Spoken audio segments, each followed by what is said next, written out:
어, 지난 시간에 우리 박병수 목사님께서 요한복음 3장 16절 말씀을 가지고 말씀을 전해 주셔가지고 어떻게 해야 되나 이런 고민을 했습니다. 그래서 겹쳐지는 말씀이라 남의 그 본문을 침범하여서 어려움을 겪습니다. 박병수 목사님이 이야기하기를 하나님이 창조하신 이 세상을 하나님이 사랑했기 때문에 우리들도 사랑해야 된다라는 그런 메시지를 주셨습니다.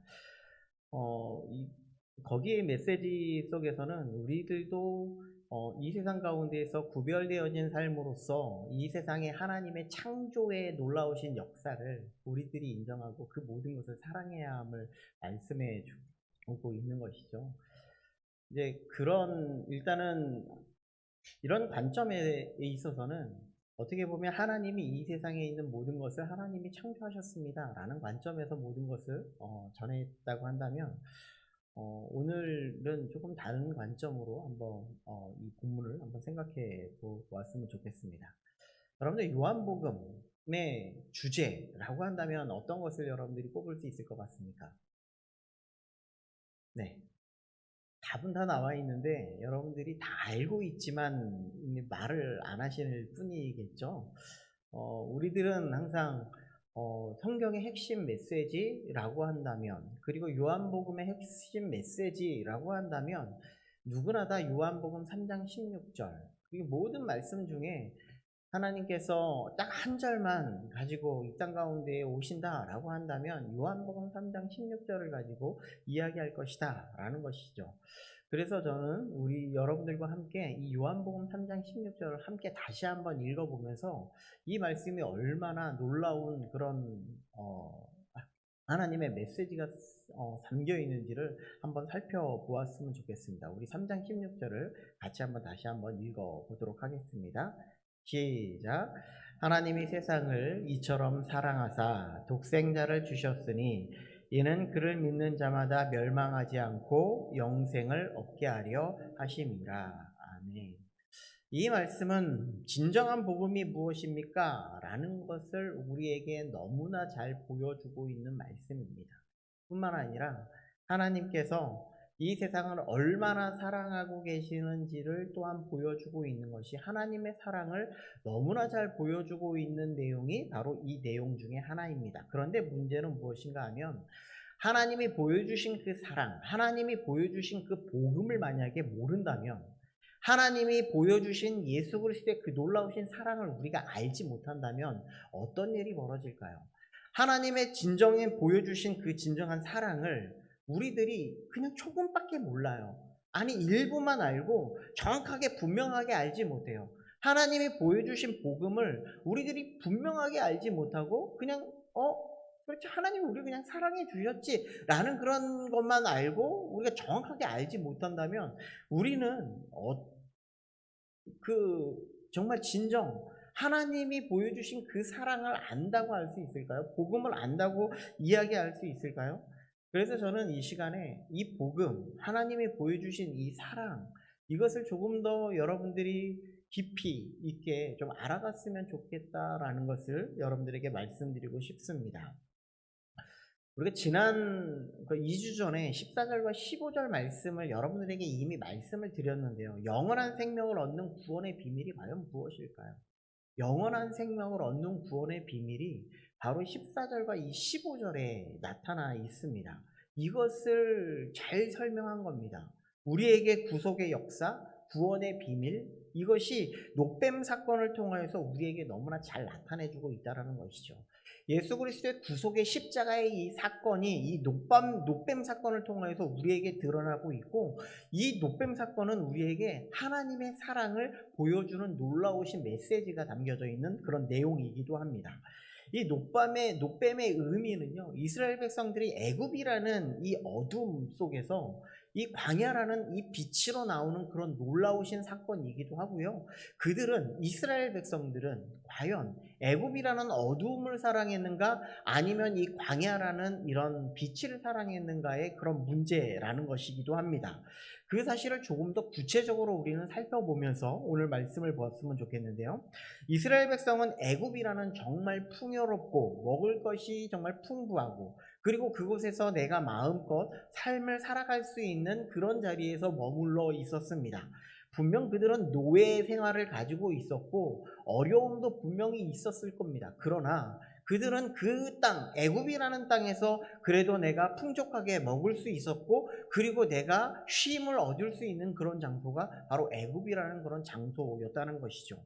그런데 하나님께서는 어떤 일을 벌여주셨냐면, 그들을 광야라는 먹을 물도 없고, 그리고 마실 물도 없고 먹을 음식도 없는 그런 곳으로 이 이스라엘 백성들을 이끌고 오셨다라는 겁니다. 이런 놀라운 이끄심은요, 이스라엘 백성들에게 구원의 삶으로 이끄심이고 구원의 성취이고 이 복음의 언약의 성취임을 말씀해주고 있다는 것이죠.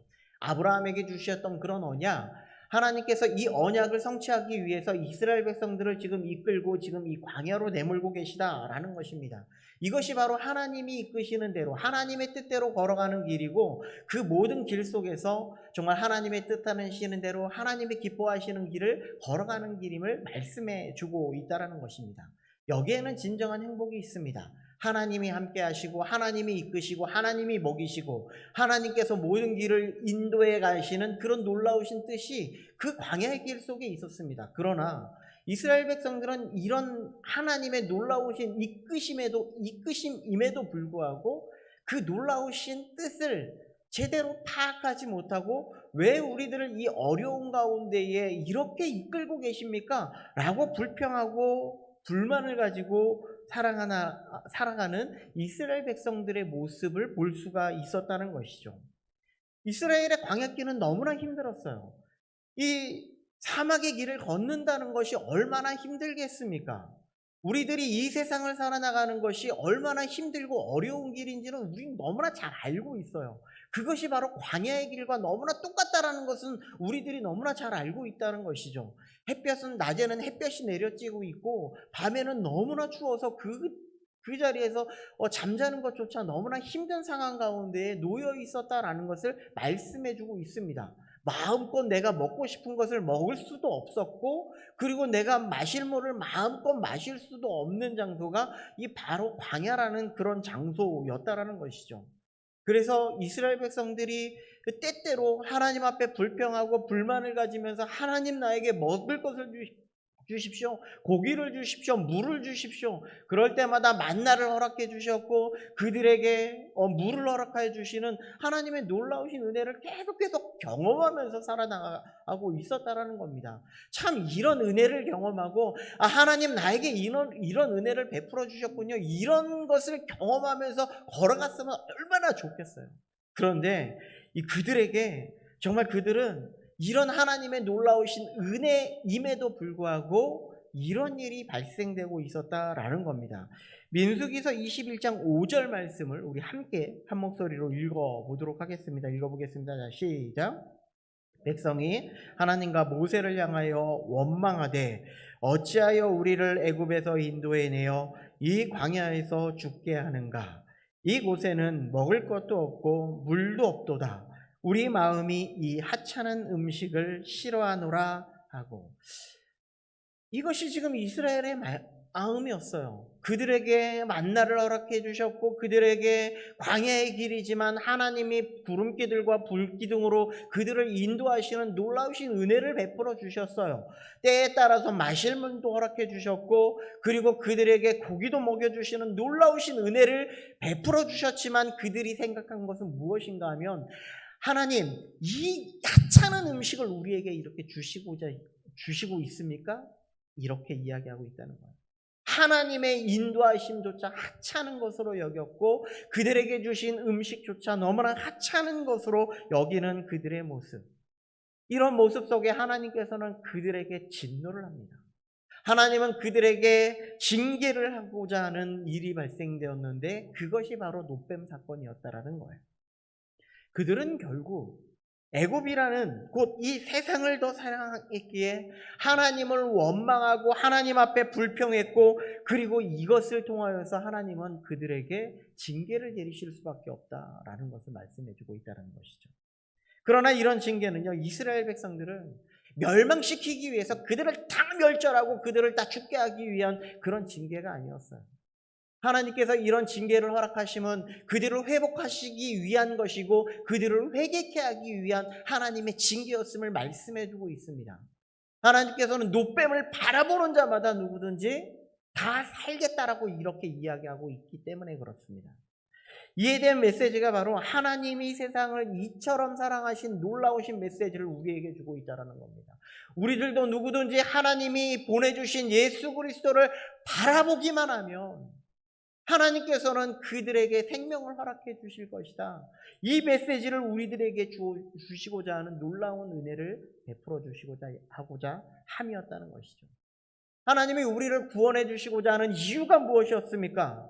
어떤 이유에서가 아니라 우리가 너무나 잘나서, 우리가 너무나 잘생겨서, 우리가 어떠한 정말 학식이 좋아서 이 모든 것 때문에 우리를 구원해 주시고자 하는 놀라운 뜻이 있는 것이 아니라 하나님께서 우리를 너무나 사랑했기 때문에 그 한 이유 때문에 우리를 구원해 주시기로 작정하셨다 말씀하고 있는 것이죠. 이에 대해서 사도 바울은 이렇게 이야기합니다. 하나님이 우리를 구원하신 사실을 로마서 5장 8절 말씀에 이렇게 기록하고 있습니다. 우리가 아직 죄인 되었을 때에 그리스도께서 우리를 위하여 죽으심으로 하나님께서 우리에 대한 자기의 사랑을 확증하셨느니라. 하나님께서는 우리를 구원하신 목적, 하나님이 우리를 구원하신 유일한 근거가 무엇이냐? 하나님의 사랑을 확증해 보여주시기 위한 그런 놀라우신 뜻이 계시다. 그렇기 때문에 내가 너희들을 사랑하기 때문에 이런 사랑을 보여주기 위해서 내가 너희들을 구원하고자 구원하는 유일한 근거가 된다라는 것을 말씀해주고 있다는 것이죠. 이 사랑이 무엇이냐 하면 우리들도 너무나 많이 들었던 말씀 중에 하나가 바로 무조건적인 사랑이라는 거예요. 어떤 조건도 없습니다. 우리가 어떤 하나님 앞에 정말 구원받을 만한 자격이 있습니까? 아니요. 전혀 없습니다. 아무런 자격도 없는 우리들에게 하나님의 놀라우신 구원의 은혜가 베풀어 주셨다. 이 말씀을 하고 있다는 거예요. 하나님이 이 땅을 창조하신 이유도, 하나님이 타락한 이스라엘 백성들을 구원한 이유도, 그리고 타락한 모든 인류를 구원하신 이유도 아무런 조건 없는 하나님의 끝없는 사랑임을 우리는 알아야 된다는 것이죠. 그 사랑의 대상이 무엇인가 하면 바로 이 세상이라고 이야기합니다. 이 세상은요, 우리 한 사람 한 사람 모든 사람들을 이야기하기도 하지만 뿐만 아니라 하나님께서 세우신, 만드신, 창조하신 이 세상에 있는 모든 피조물조차도 하나님께서 구원하고 회복하기 위한 뜻이 있음을 말씀해주고 있다는 겁니다. 이 스바냐서나 요한계시록에 보면요, 하나님께서 이 땅을 징계하실 때 어떤 징계를 하나님께서 말씀하고 계시냐면 이 세상에 있는 피조물을, 하나님께서 자연을, 그리고 이 땅에 있는 모든 동식물들을, 이 세상에 있는 모든 고축들을, 식물들을 하나님께서 심판을 하십니다. 요한계시록에는 3분의 1을 심판하시고 3분의 1을 심판하시는 그런 놀라우신 일들이 벌어지는데 그 이유가 무엇이냐면 스바냐서를 보면 인간의 죄 때문에 이 세상이 망가지는 거예요. 하나님께서는 우리들의 죄악으로 말미암아 이 세상을 심판하시겠다 말씀하고 있어요. 그런데 하나님께서 이 세상을 사랑하시는 구원의 요건 중에 하나가 무엇이냐면 우리들도 구원의 요건의 대상이지만 하나님께서는 이 세상에 있는 모든 피조물도, 이 세상에 있는 식물도, 이 세상에 있는 모든 동물들도, 모든 지구도 하나님의 회복의 대상이다. 이 말씀을 하고 있다는 겁니다. 우리는요, 하나님의 사랑만 기억하면 또 안 돼요. 하나님의 사랑이 있다면 16절 후반절을 보니까 이렇게 기록하고 있어요. 이는 그를 믿는 자마다 멸망하지 않고 영생을 얻게 하려 하심이니라. 우리는 사랑만 바라보면 안 되고요. 그 이면에 있는 또 하나의 모든 것이 있는데, 또 하나가 기억해야 될 것이 있는데, 다른 말로 하면 이는 그를 믿는 자마다 멸망하지 않고를 다른 말로 하면 예수 그리스도를 믿지 않는 자는 멸망하게 될 것이다. 멸망의 길로 갈 수밖에 없다라는 것을 말씀해 주고 있다는 것입니다. 이것이 하나님, 첫 번째가 우리를 하나님께서 사랑해 주셔서 구원해 주시고자 하는 하나님의 뜻이었다 하면, 두 번째 하나님의 우리들이 기억해야 할 메시지가 있는 것이 바로 이 심판입니다. 그런데 여러분들 성경에 혹시 이 심판이라는 거예요. 17절, 18절 이 여기에 나와 있는 심판에 혹시 숫자 1이라고 적혀 있는 성경책이 있으십니까? 거기에 그것을 따라가 보면 뭐라고 되어 있냐면 바로 정죄라고 이렇게 되어 있는 것을 볼 수가 있습니다. 혹시 보이시나요? 아니, 성경책이에요. 심판에 앞쪽에 1이라고 적혀 있는 성경책이 있으십니까? 없으신가요? 네, 제 성경책에는 있어요. 1이라고 되어 있어요. 근데 그것을 따라가 보니까 뭐라고 되어 있냐면요, 정죄라고 되어 있어요. 그래서 먼저 우리는 이 심판 또는 정죄, 이것에 대해서 한번 살펴보려고 하는데요. 우리 17절은 이렇게 말하는 것을 볼 수가 있습니다. 17절을 한 목소리로 한번 읽어보도록 하겠습니다. 자, 시작. 하나님이 그 아들을 세상에 보내신 것은 세상을 심판하려 하심이 아니요 그로 말미암아 세상이 구원을 받게 하려 하심이라 라고 말하고 있습니다. 하나님께서 예수 그리스도를 이 땅에 보내신 이유는 분명합니다. 분명하게 말씀해주고 있어요. 이 세상은 이미 심판 아래에 놓여 있다는 것을 말씀해주고자 하는 겁니다. 그리고 이 세상은 이런 심판 앞에 구원이 필요한 자들이 있다라는 것을 우리들에게 보여주고 있다는 것이죠. 우리는 여기에서 예수 그리스도의 오심을 분명히 인식할 필요가 있습니다. 예수 그리스도가 이 땅에 오셨어요. 자, 그런데 예수 그리스도가 몇 번에 걸쳐서 오실까요? 우리는 예수 그리스도의 초림 사건, 바로 첫 번째 오심이 바로 초림 사건인데, 이 초림 사건은 왜 우리들에게 오셨는지를 알 수 있는데, 그것이 바로 우리를 구원하기 위해서 오셨다라는 겁니다. 그래서 우리는 앞선 14절의 말씀에서 본 것 같이 우리 3장 14절을 보시면 모세가 광야에서 뱀을 든 것 같이 인자도 들려야 하리라 라고 이렇게 말하고 있는 것은 무엇인가 하면 우리의 근원적인 죄의 문제를 해결하기 위해서 예수 그리스도가 십자가를 지셔야 합니다라는 것을 말씀해주고 있다는 거예요. 죄의 문제 그리고 우리의 회복의 문제를 해결하기 위해서 예수 그리스도는 들려야 하는 사건, 바로 이 십자가의 사건을 우리는 당연히 그 예수 그리스도가 십자가를 지셔야 한다는 사실을 우리는 알아야 된다는 겁니다. 그 대상을 요한은 16절에 세상이 이처럼 사랑하셨던 것처럼 모든 피조물, 이스라엘 백성들뿐만 아니라 우리에 있는 모든 피조물과 우리의 모든 인생을 다, 모든 세상을 다 구원하기 위한 하나님의 뜻이 이 땅 가운데 있다. 그래서 우리 여러분들 한 번쯤은 들어보셨을 말씀, 예수 그리스도의 십자가는요 우리 모두를 구원하기 위한 십자가였습니다. 그런데 왜 우리가 다 구원받지 못하고 있죠? 믿지 않기 때문에. 믿는 자마다 영생을 얻는 놀라우신 은혜를 베풀어 주셨다는 거예요. 그래서 사도 바울은요, 이 땅 가운데 복음이 왔을 때 이 복음을 통하여서 우리는 은혜 받을 만한 때이고 그리고 구원을 이루어가는 때이다라고 고린도 말씀에 이야기하고 있습니다. 고린도후서 말씀을 보면 이렇게 되어 있다는 거예요. 우리가 지금 이 땅 가운데에서 예수 그리스도를 받아들이기만 하면 이것이 바로 은혜의 때라는 거예요. 우리는 예수 그리스도를 알아가는 것조차가 우리가 하나님의 은혜를 받을 그런 때이다. 그리고 우리의 인생 최대의 문제인 죄의 문제를 해결해 주실 뿐만 아니라 하나님 관계에도 완전히 해결되는 바로 그때가 바로 구원의 때입니다 라는 것을 말씀해 주고 있다는 것이죠. 이것이 놀라운 은혜를 베풀어 주시겠다는 하나님의 말씀의 때입니다. 우리가 살아가는 모든 인생 가운데 하나님께서는 예수 그리스도를 믿기만 하면, 예수 그리스도가 정말 우리를 창조하셨고 우리를 인도해 주셨다는 사실을 믿기만 하면 우리에게 구원을 주시는, 영원한 생명을 주시는 은혜의 때라는 거예요. 우리가 구원을 받을 구원의 때임을 말씀해 주고 있다는 것이죠. 이것이 바로 믿음을 통해서 우리에게 나타나고 있습니다. 우리가 예수 그리스도를 의지하는 삶을 통하여서 은혜의 삶을 살아갈 수 있음을 말씀해 주고 있다는 것이죠. 그러면 우리는 여기에서 그치는 걸까요? 아닙니다. 예수님의 두 번째 오심이 있는데 그것이 바로 재림의 사건이에요. 아직 재림의 때는 오지 않았습니다. 어떤 자가 예수 그리스도가 재림했다고 하면 그것은 거짓말입니다.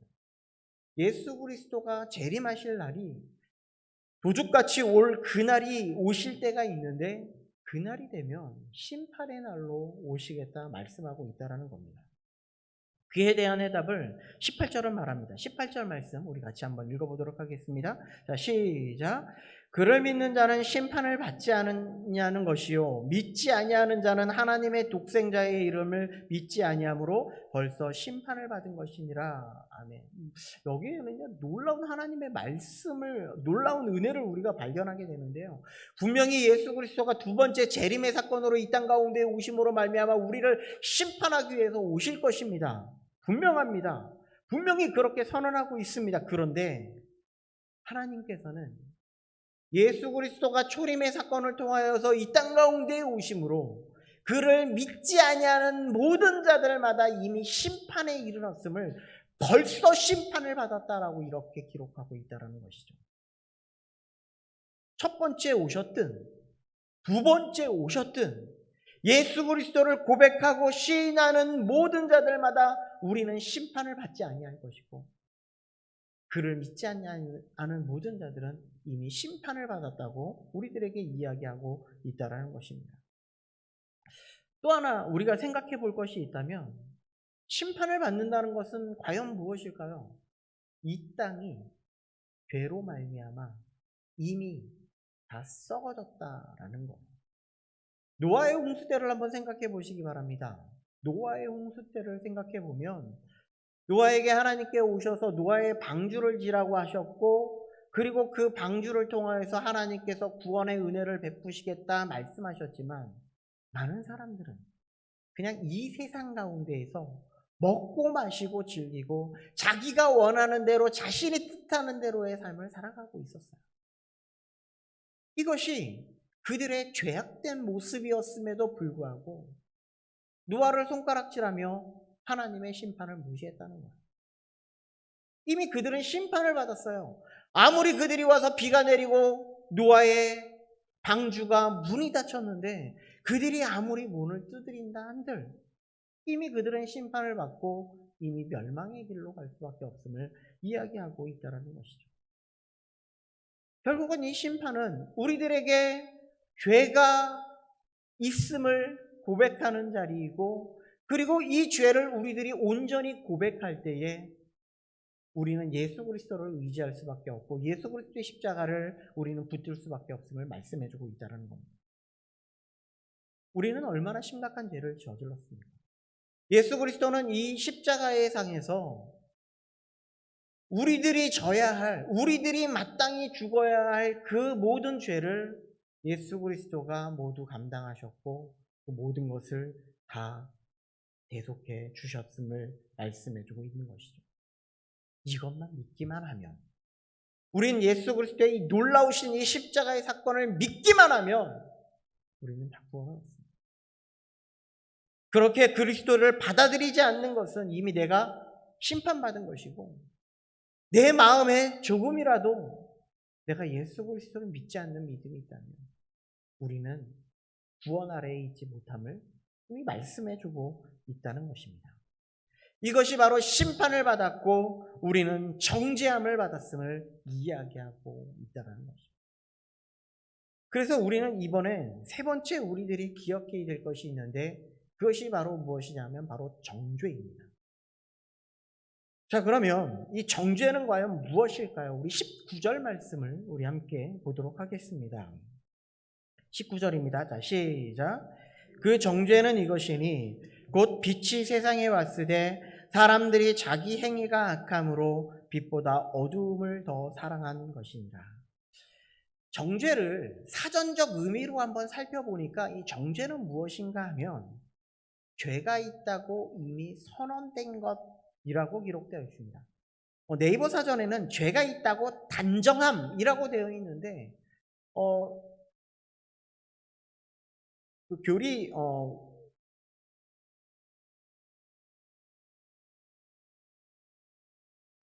누군지 잠깐 갑자기 생각이 안 나가지고요. 교리책에 보니까 이 정죄에 대해서 이렇게 웨인 그루뎀은 이렇게 기록하고 있다라는 겁니다.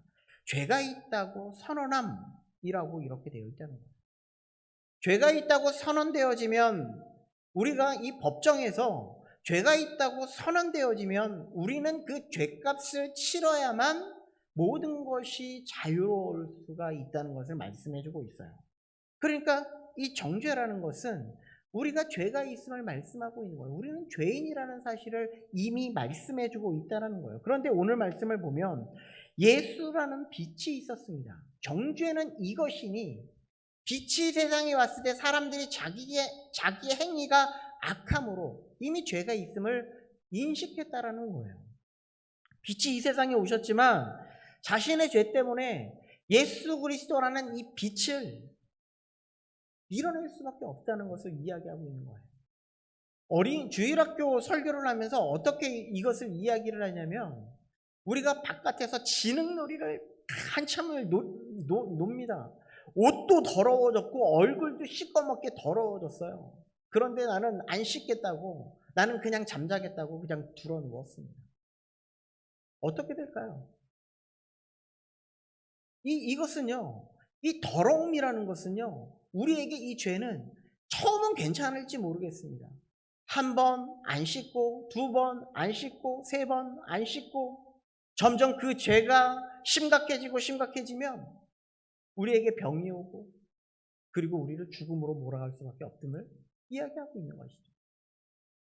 우리들에게 죄가 있는데, 우리가 진흙밭에 뒹굴고 나서 우리가 집에 들어가면 이 더러운 옷을 벗고 목욕을 하고 그리고 잠자리에 드는 것처럼 우리들은 예수 그리스도라는 의의 옷을 그리고 빛을 우리는 샤워를 하고 그리고 그 가운데에 거해야 함을 말씀해 주고 있다는 것이죠.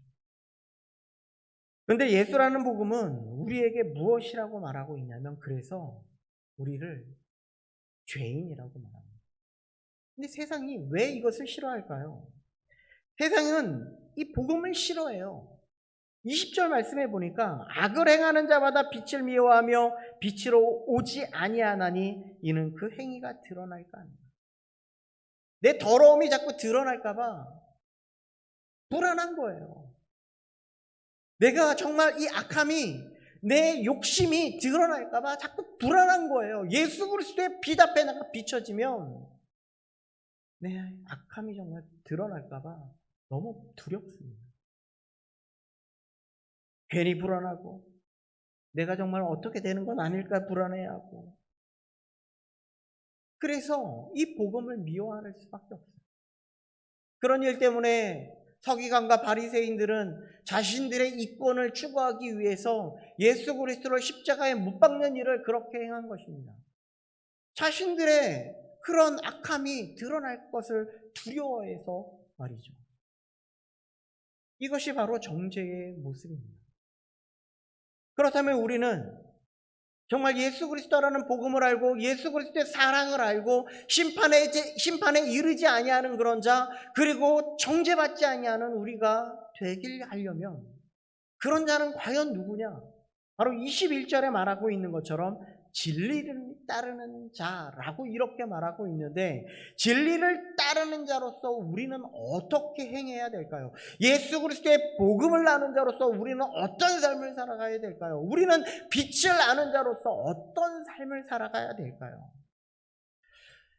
21절 말씀을 함께 읽어보도록 하겠습니다. 자, 시작. 진리를 따르는 자는 빛으로 오나니 이는 그 행위가 하나님 안에서 행한 것임을 나타내려 함이라 하시니라.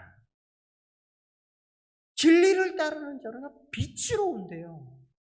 우리는 밝음으로 나아가는 거고요. 예수 그리스도로 나아가는 거고요. 예수 그리스도의 사랑으로 나아가는 거라고 이야기를 하고 있어요. 이것을 알기 위해서는 우리에게 가장 먼저 전제되어야 되는 것이 있는데, 그것이 무엇인가 하면 내가 죄인이라는 사실을 고백하는 거예요. 그래서 예수 그리스도를 알고 예수 그리스도를 만나고 예수 그리스도를 경험하고 우리들이 가장 먼저 되어지는 것이 무엇인가 하면 내가 죄인입니다라는 것을 고백하게 된다는 거죠. 그러면 내가 죄인이라는 사실을 알고 난다면 우리는 누구를 만나냐면 예수 그리스도를 만나면 이 모든 것이 해결될 수 있음을 이야기하고 있어요. 노진주 목사님은 이런 예를 듭니다. 어떤 암 환자가 있었다고 합니다. 이 환자는요, 이제 더 이상 희망이 없고, 더 이상 고칠 수 없고, 더 이상 어떠한 소망도 가질 수 없는 이제 마지막까지 갔다고 해요. 그런데 어떤 의사가 마지막까지 갔던 이 환자에게 아주 특효약인 이 암 환자를 향한 이 특효약을 발견해서 그 환자에게 연락을 했습니다. 내가 당신에게 아주 이 모든 병을 고칠 수 있는 아주 중요한 약을 발견했습니다. 빨리 와서 이 약을 처방을 받으십시오 라고 이야기를 했어요. 근데 이 암 환자가 생각을 했어요.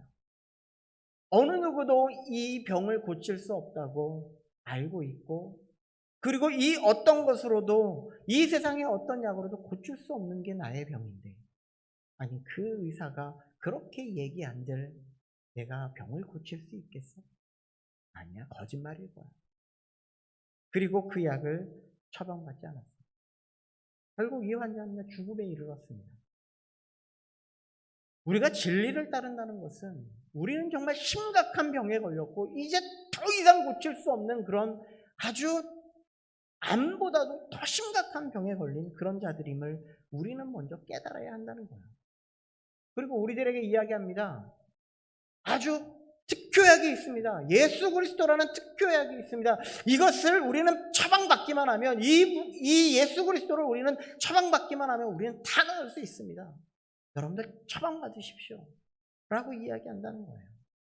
그래서 21절에 그 행위가 하나님 안에서 행한 것이라고 말하고 있는 것처럼 하나님으로부터 이 모든 것이 시작되었고, 모든 것이 하나님이 우리를 구원해 주실 뿐만 아니라 이 모든 것을 우리는 예수 그리스도의 빛으로 우리는 해방받을 수 있음을 인정하고 나아갈 때마다 우리는 다 구원을 얻는 자가 됨을 말씀하고 있다는 것이죠. 예수님은 우리의 구원을 위해서, 우리에게 새 생명을 주시기 위해서 정말 해산하는 수고를 우리들을 위해서 하셨음을 말씀해 주고 있다는 겁니다. 그것이 바로 십자가였고, 우리는 그 십자가의 그 은혜를 처방받기만 하면 하나님의 놀라우신 그런 은혜를 잊게 된다는 겁니다.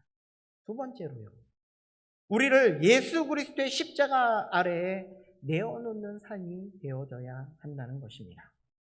21절을 해번역 성경으로 후반절을 보니까 이렇게 되어 있어요.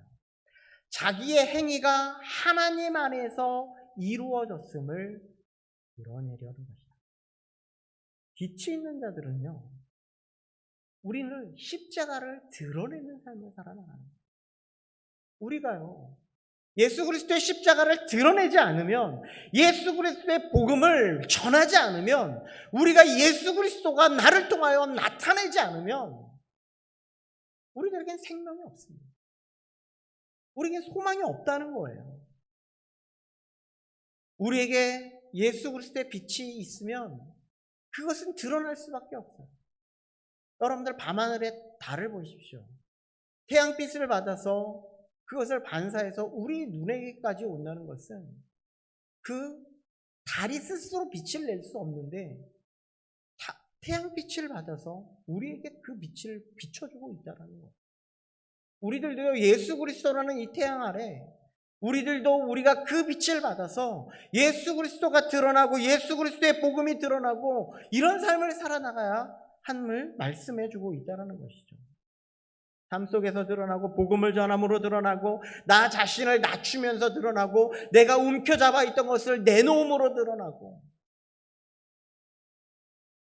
그런 삶을 살아야 하는데 우리는요 어떤 삶을 살아나가냐면 우리의 것을 자꾸 움켜쥐려 하고요. 우리가 드러나기보다는 우리를 자꾸 감추려고 하고요. 우리는 이 세상 가운데에 예수 그리스도의 복음을 드러내기보다 나 자신만을 드러나고 나 자신만이 높임을 받고자 하는 그런 놀라우신 그런 삶을 살아갈 때가 너무나 많이 있음을 말씀해 주고 있다는 것이죠. 이것이 바로 어둠입니다. 이것이 우리는요 우리에게 이 복음을 드러내는 삶, 이 십자가를 드러내는 삶, 이것이 바로 진리의 첫걸음일 뿐만 아니라 이것이 복음을 아는 자의 삶, 진리를 따라가는 삶임을 우리는 알아야 된다는 것입니다. 진리를 따라가는 자, 우리에게 가장 중요한 것은요, 우리가 죄인이라는 사실을 발견하고 예수 그리스도의 십자가를 따라서 우리는 그 십자가를 전하며 살아갈 수 있는 그런 자들이 되어야 함을 말씀하고 있다는 것이죠. 우리는 어떤 복음을 알고 있습니까?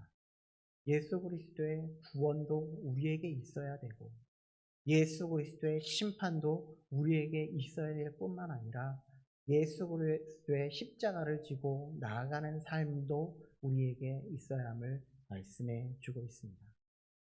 우리에게 이런 놀라우신 하나님의 축복이 여러분들의 삶 속에서도 날마다 나타나고 드러내며 증거될 수 있는 놀라우신 은혜의 시간 될 수 있기를 간절히 소망합니다. 기도하겠습니다. 사랑의 주님 너무나 감사합니다.